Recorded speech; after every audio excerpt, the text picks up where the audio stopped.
भारत विश्व के समृद्धतम देशों में से एक है। मेरी सरकार इस विरासत को देश की ताकत बनाने के लिए काम कर रही है। गुलामी के कालखंड में माकाले के षड्यंत्र द्वारा भारत के लोगों में हीन भावना में भरने काम किया गया था। आप आजादी के बाद पहली बार मेरी सरकार ने ही उसे तोड़ने का साहस किया है।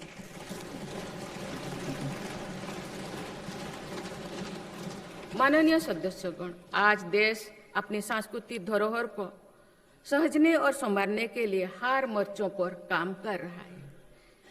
इसी दिशा में मेरी सरकार के प्रयासों से 100 वर्षों बाद भगवान बुद्ध के पवित्र अवशेष वापस भारत लौटे हैं।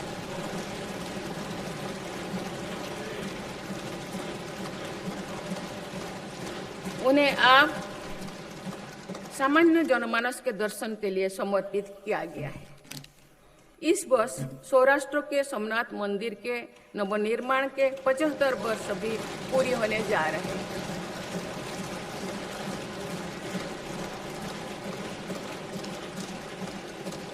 सोमनाथ मंदिर पर हुए आक्रमण के बाद 1000 वर्षों की यात्रा भारत की धार्मिक निष्ठा, समानता संस्कृति और चिरस्थायी का प्रतीक है। इस अवसर पर जिस उत्साह से देश भर के लोगों ने सोमनाथ स्वाभिमान पर्व में हिस्सा लिए हैं, वो अतुलनीय है।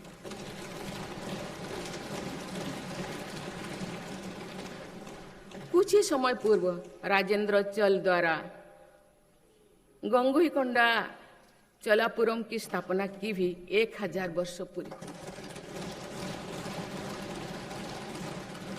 इस अवसर ने भी करोड़ों देशवासियों को अपनी अतीत को गर्व करने का मौका दिया गया है। माननीय सदस्यगण, हमारा भारत प्राचीन ज्ञान विज्ञान का केंद्र रहा है। ये ज्ञान विज्ञान प्राचीन पांडुलिपियों के रूप में हजारों वर्षों से पीढ़ी दर पीढ़ी सुरक्षित होता आया, परंतु विदेशी आक्रमणों और आजादी के बाद की उपेक्षा के कारण इस संपदा को बड़ा नुकसान हुआ है। आप मेरी सरकार इस ज्ञान भंडार का संरक्षण करने जा रहे हैं।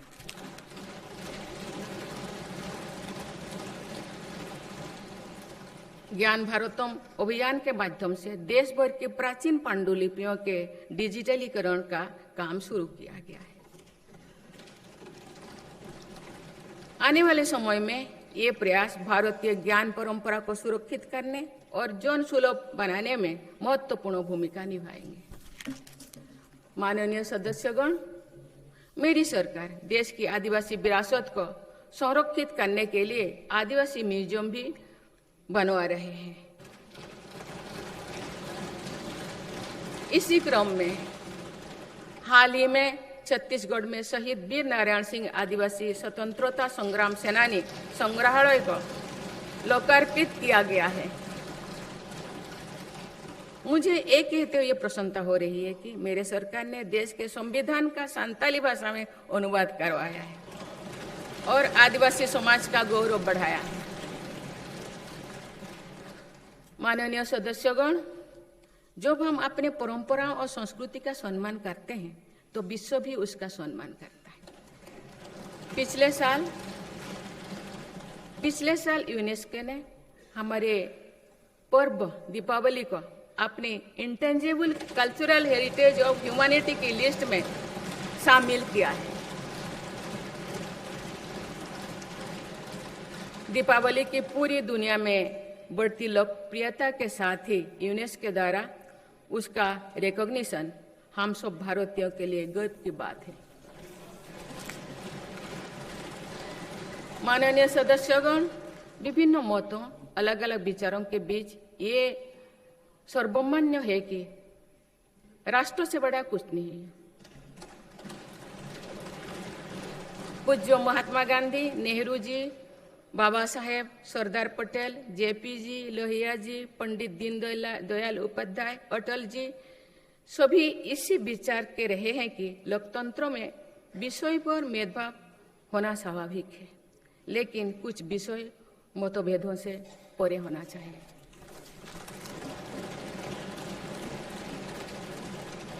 विकसित भारत का संकल्प भारत की सुरक्षा, आत्मनिर्भरता, स्वदेशी का अभियान, एकता के लिए प्रयास, स्वच्छता, राष्ट्र से जुड़े ऐसे विषयों पर सांसदों को एकमत होना ही चाहिए।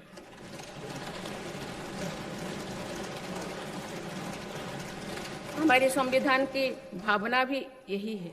इसीलिए मेरा आज आप सभी से आग्रह है कि हर सांसद राष्ट्रहित के विषय पर एकमत होकर देश की प्रगति का हिस्सा बनकर चर्चा करें, देश की प्रगति में नई ऊर्जा भरें। माननीय सांसदगण, आज सभी देशवासी देख रहे हैं कि भारत अपने भविष्य के एक महत्वपूर्ण पड़ाव पर है। आज जो निर्णय लिए जा रहे हैं, इसका प्रभाव आने वाला वर्षों में दिखाई देगा। विकसित भारत का लक्ष्य भी किसी एक सरकार या एक पीढ़ी तक सीमित नहीं है। ये एक सतत यात्रा है। इस यात्रा में हम सभी के प्रयास, अनुशासन और निरंतरता का महत्व है। आने वाले समय में देश की प्रगति हमारी सामूहिक संकल्पों से ही होगा। मुझे विश्वास है कि संसद, सरकार और नागरिक तीनों मिलकर विकसित भारत के संकल्प को सिद्ध करेंगे।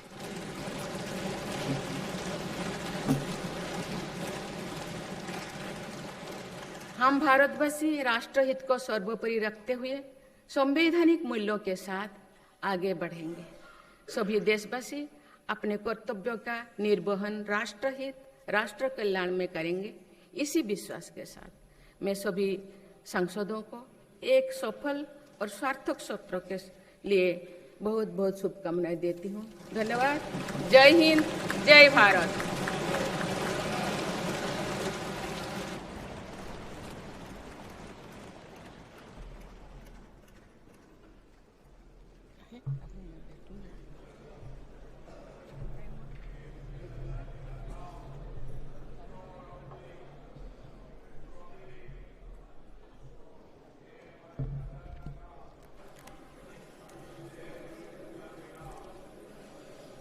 தாயின் அன்பாய், தந்தையின் அறிவாய், குருவின் ஒளியாய், தாயாய், தந்தையாய், குருவாய், தெய்வமாய் நாம் மனிதனும் जो पिता, गुरु और माता हैं,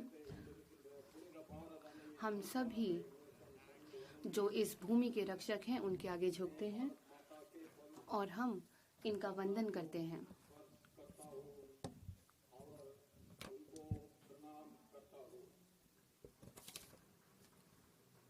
Honorable President of माननीय राष्ट्रपति, माननीय सदस्यगण, मैं इस अभिभाषण के कुछ भाग जो अंग्रेजी संस्करण के हैं उनको पढ़ना चाहूँगा और जो बाकी हैं उनको पठित ही माना जाएगा। मुझे संसद के इस संवेद सत्र को संबोधित करते हुए मुझे अत्यंत खुशी हो रही है। इस समय वंदे मातरम के 150 वर्ष होने पर पूरे देश में समारोह आयोजित हो रहे हैं। सभी देशवासी इस महान प्रेरणा के लिए